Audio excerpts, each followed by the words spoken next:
the crisis of the Church, the Catholic Church. What you see is a sunset at St. Peter's. Very peaceful sunset. On the evening of February 11th, 2013, a bolt of lightning struck St. Peter's tomb, the Prince of the Apostles. It was the night that Pope Benedict XVI departed the papacy. Question is, does he continue as the Vicar of Christ? There's a picture of him. Pope Benedict had many liberal enemies in the Vatican and throughout the world, bishops.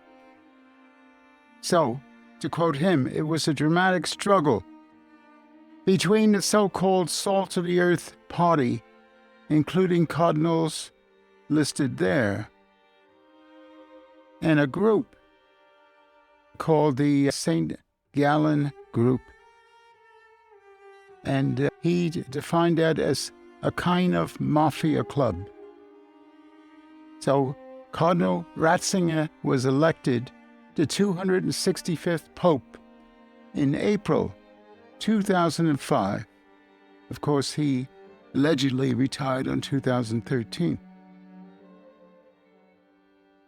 So the question is, did the Pope retire?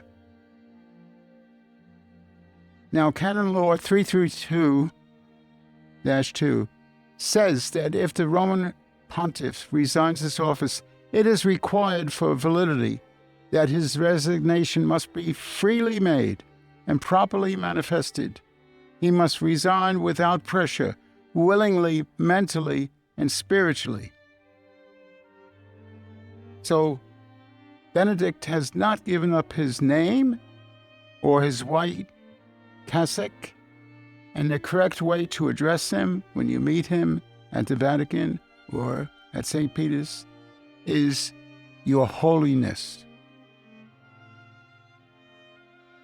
Now, Dr. Edmund Mazza has more details on what is called Munus, and he claims that Pope Benedict has not renounced him Munus.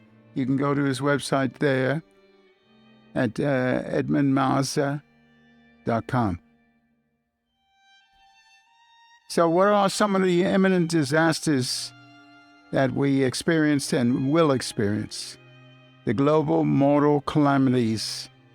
Obviously, it's the pandemic, which is ongoing. The recession will hit us probably in August. We've got the Russian-Ukraine war, Communist China, Middle East terrorism, and allegedly climate change. Now, these scandals are political, and now I'm talking about the church leaders, the church scandals, Catholic Church. Now, Christ's doctrines with the apostles are unchangeable. So what we do and don't do in life has eternal consequences. This is a painting I made about a year ago, an oil painting of Sacred Heart of Jesus. Now, the church can be without a pope. The longest papal interval between popes was between 304 to 308, over 3.5 years. Theologians teach that the church can exist for decades without a pope because the bishops have power. So the question is, why does God, Jesus Christ in particular, allow evil to exist? Here are some of the Catholic traditions on free will and evil. By virtue of his soul and spiritual powers of intellect and free will, man is endowed with freedom, an outstanding manifestation of divine image. That is in the CCC is the Catholic Catechism. It is not easy for man wounded by original sin of Adam and Eve to maintain moral balance. Christ give a gift of salvation offers man his grace. Grace is essential in our pursuit of wisdom. Now, our choice is to accept God's grace, or we can reject it. The Catechism of the Catholic Church is the CCC referenced there. No pope No pope can change Christ's doctrines.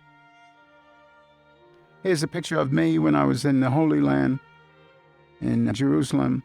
That was 2008. Now, Christianity has survived 2,000 years of wars and major calamities. We should always proclaim God's truth. I'm carrying a very light cross there. That guy with the sunglasses in the background with the white hat is a priest, a friend of mine, Father Charles. He's been to the Holy Land 40 times. He's about 89 years old. Leaders are obviously defined by their challenges. You had World War II greatly challenged Pope Pius XII. I was born in 1938, so I experienced Pius XII. He's one of my heroes. Communists severely tested Pope John Paul II. Pope Benedict faced internal Vatican evils and evil bishops around the world.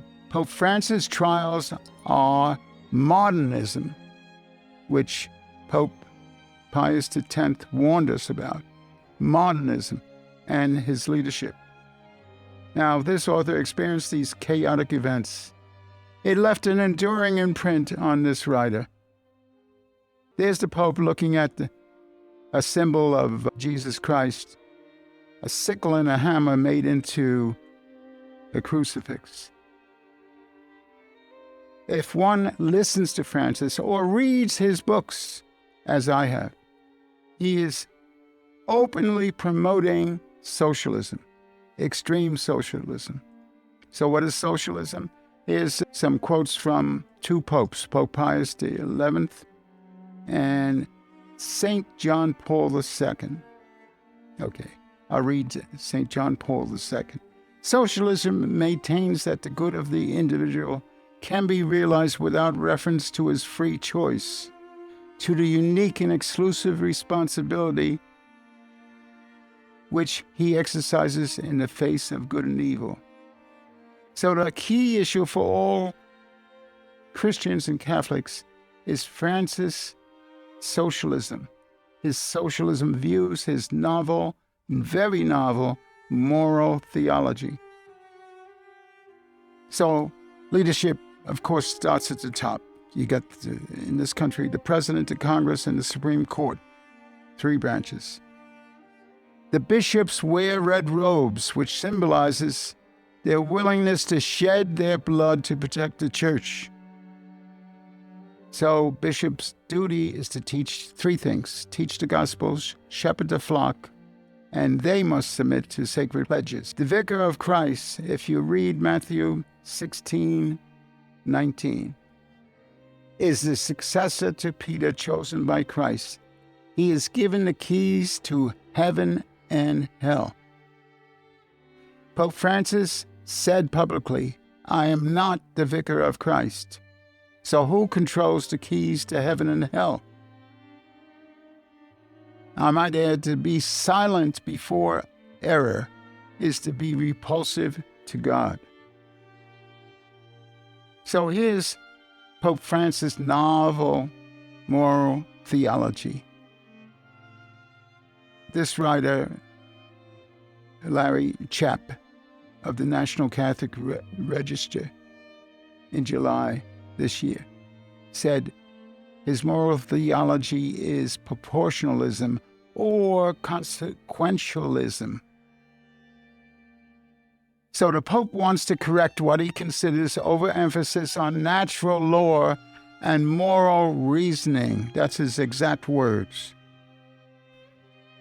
So if we read the Bible, the Apostle Paul said, when Peter came to Antioch, I told him face to face. Now, Peter was the first pope. Face to face that he was wrong. He used to eat with the Gentiles, followers of the Lord, until James sent some Jewish followers. Peter was afraid of the Jews and soon stopped eating with the Gentiles. So here we have Apostle Paul, like any bishop or archbishop or cardinal, correcting the Pope, the first Pope, Peter. So bishops have a moral duty to correct grave errors of any Pope. St. Paul also said, when I saw that they were not really obeying the truth that is in the good news, the gospel, I corrected Peter in front of everyone. Thus, Catholics must correct Pope Francis when he is in error. Not me, but the bishops and cardinals of the world. Now, traditional Catholic standards with a capital T are at least these 6 items. Love and honor the one true God. Love your neighbor as yourself. Right to life is fundamental. Overcoming ignorance and pursuit of truth. Control human sensual appetites. And honor your mother and father. Divine law is manifest in natural law. Freedom makes us responsible for our acts when they are voluntary. Again, reference to Catholic Catechism. Human acts freely chosen by our judgment, our conscience, are either good or evil. God created rational beings, conferring on us the dignity of persons who can control our own actions for better or worse. Now here we have Pope Francis embracing this disgraced Cardinal, Theodore McCarrick. That was when he visited the U.S. in 2015. McCarrick was a decadent leader of sexual perversions for 35 or 40 years. He sanctioned many decadent bishops in New Jersey, in Chicago, in San Diego, in Washington, D.C., in the Vatican, and in North and South America. He was a disgrace. And here we have the Pope smiling and hugging him. Now, in July 22nd in Rome, Speaker Nancy Pelosi was with Pope Francis. She received Holy Communion during a papal mass in St. Peter's. So Pope Francis observed sacrilegious acts, but he did not respond, did not react. So the Supreme Court on Roe v. Wade said it is not constitutional. They did not alter it. They threw it out. They said it's not constitutional. All the decisions about abortion must be made by the states. So the 50 states can decide for themselves. Pope Francis said regarding Roe v. Wade, I respect their decision, but had not studied it enough to comment on it. Really, after 63 million deaths of preborn children, 63 million in the U.S., he has not studied it enough? Well, he has lots of lawyers at the Vatican who can inform him. Does Pope Francis sanction these scandals? That's the question. He said, and I quote, when the church loses its pastoral nature, or a bishop loses his pastoral nature, it causes political problems. Obviously, it causes problems. And he said, that's all I'm going to say. Close quotes. Then later he said, I leave it to Pelosi, and by implication, Biden's conscience. They should talk to their bishops for direction. But who selects the bishops and cardinals? Pope Francis does. Now, St. Paul wrote in 1 Corinthians 11:27, quote, whoever therefore eats the bread or drinks the cup of the Lord in an unworthy manner will be guilty of profaning the body and blood of the Lord. Close quotes. So that's a complete contradiction to what Paul wrote in the Bible. Now here are 2 examples of archbishops. One is the leader of Chicago Catholic Church. He's a proponent of the LGBTQ. Then you have Archbishop Gregory of Washington, D.C. He's a proponent of communion for all abortionists, including the President and Speaker Pelosi, among many other so-called Catholics. McCarrick, the disgraced McCarrick, praised these bishops, among others, and Pope Francis will make them cardinals on August 27th, 2022. The traditional Latin Mass existed for 1,500 years. Here's what Pope Benedict said about that. The liturgy belongs to the whole body of the Church. It is for this reason that it's not permitted for anyone, even a priest or any group, to subtract or change anything whatsoever. Close quotes. Pope Francis wants to cancel traditional Latin Mass and change Orthodox Catholic teaching. Now, we all know that the government stopped religious service in 2020 and 2021. All churches, they stopped all churches, Jewish temples, Islamic mosques, any places of worship by government edict. Now, the Supreme Court said that was unconstitutional. 3 times they said that. So the church canceled sacraments during Easter, the most important religious day of the year.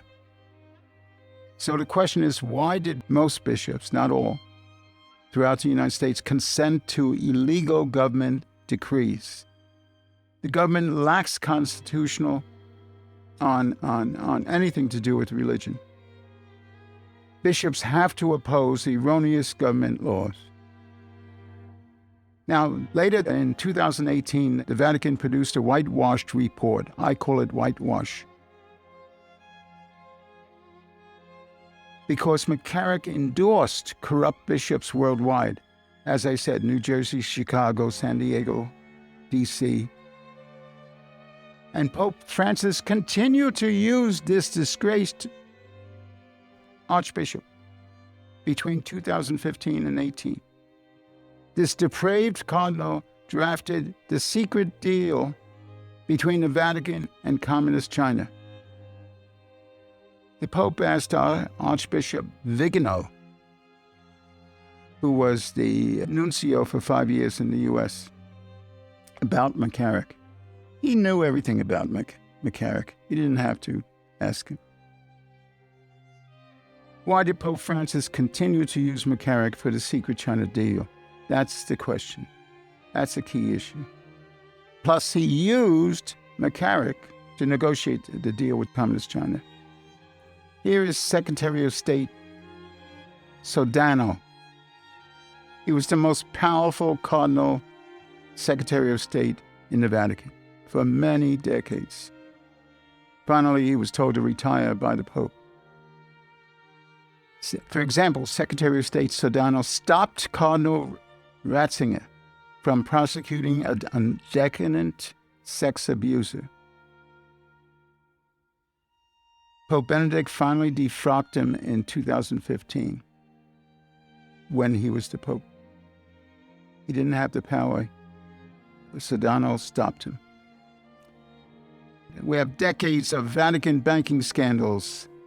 They lost more than $120 million of our money we contributed to Rome, to the Vatican. Now, Pope Francis promoted this bishop to a cardinal. His name is Beck. In 2018, then he dismissed him in 2020 after he was implicated in this banking scandals. This wonderful old cardinal, I think he's over 90 years old now, he's in jail. He was put in jail by the People's Republic of China, the Communist Party. His name is Cardinal Zen. He was made cardinal by Saint John Paul II. He had serious concerns for millions of underground Catholics, obviously. And he could not even get permission to meet with the Pope, Pope Francis.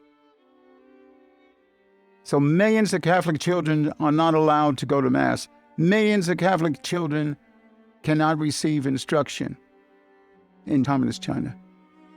Now here's the Pope blessing idols in the garden, the Vatican garden next door to St. Peter's.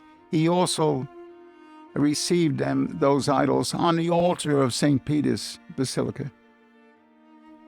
Now, we should all know that God's first commandment in Exodus 23, quote, "You shall not have other gods before me." And here we have an example of public idols being blessed. The so-called Pachamama from South America, Pachamama idols. Here we have the Pope greeting Archbishop Gregory of Washington, D.C. Majority of bishops during a group meeting in D.C. area voted against communion for political abortionists. They voted against that. Dozens and dozens of the majority of bishops. Yet we have this political archbishop allowing the scandal.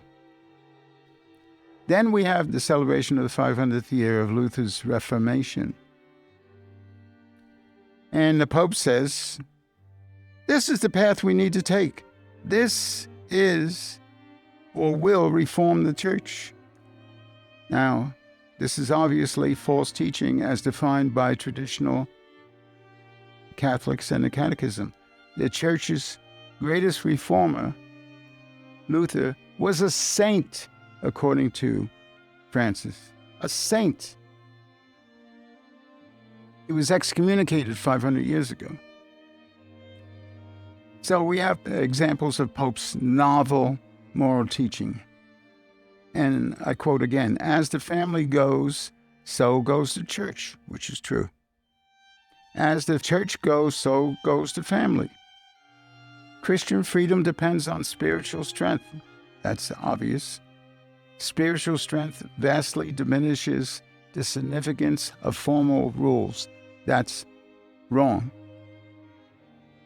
And then he had the gall to say, immoral acts could be God's will for your life right now.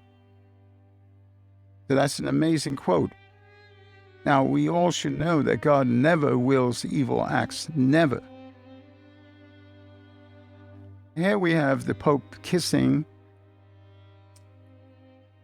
the Sunni leader of Islam. Sunnis represent about 85% of the Islamic population worldwide, which is about 1.5 billion.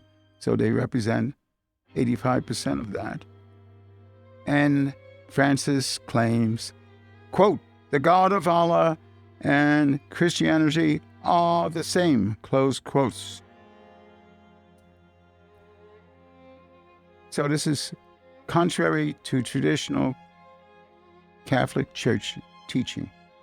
In fact, Peter 2, 1-3 says, quote, "False prophets also arose among the people, just as there will be also false teachers among you, who will secretly introduce destructive heresies, even denying the Master, Christ, who brought them, bringing swift destruction upon themselves," close quotes. So the first Pope spoke against this scandal.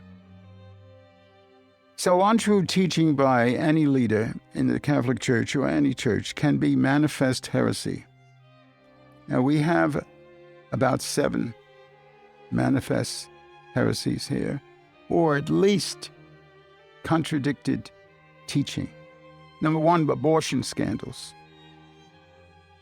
which the Pope tolerates by his personal presence at Holy Mass. Pagan idols, blessed at St. Peter's Basilica. Secret communist agreement that endangers millions of devout Catholics. Promoting Luther's heresy and anti-Catholic doctrine. Proclaiming Islam as equal to the one holy Catholic faith. And last, complicity in public sacrileges against the Holy Eucharist itself. If any of these are shown or proven, the Pope is in error. That person should be ipso facto no longer Pope. Again, I say, if the Pope is proven any one of these errors, that person could be ipso facto no longer Pope, or he wasn't Pope in the first place. Now, Christ died to provide redeeming mercy for sinners, all sinners. And we can freely choose to accept Jesus Christ's grace and love or not. We cannot save those who refuse Christ's grace. We should always teach the truth of the traditional faith. We should counsel and pray for all sinners. So let me give you a summary and some conclusions. These facts are from trustworthy sources I have listed there. So this is clear evidence of probable false teaching. This is contrary to the Gospels given to the apostles. So I ask you, the audience, you decide the truth or fiction of these documented events. These are clear patterns of debatable doctrines and teachings of Pope Francis since his election in 2013. Now, our youth today are disillusioned and demoralized, who are being misled by not only secular, self-serving leaders of the government, we're also misled by the leadership of the Church in many places, including the Vatican. We have to save our misguided and confused youth. The Church leadership of all these bishops and cardinals and the Vatican, their foremost goal is saving souls. I quote, "Ignorance of Scripture is ignorance of Jesus Christ." It's not just untrue ideology, it's about giving our youth some meaning and purpose in their lives. So this is the voice of passionate and traditional Catholics. We need to conform to the Gospels of Jesus Christ. Here is my website, and I've formed a foundation, which is called Fertig Christian Trust Foundation Incorporated, and you can see my other YouTube on this subject. I thank you very much for listening. These are clearly chaotic and hysterical times.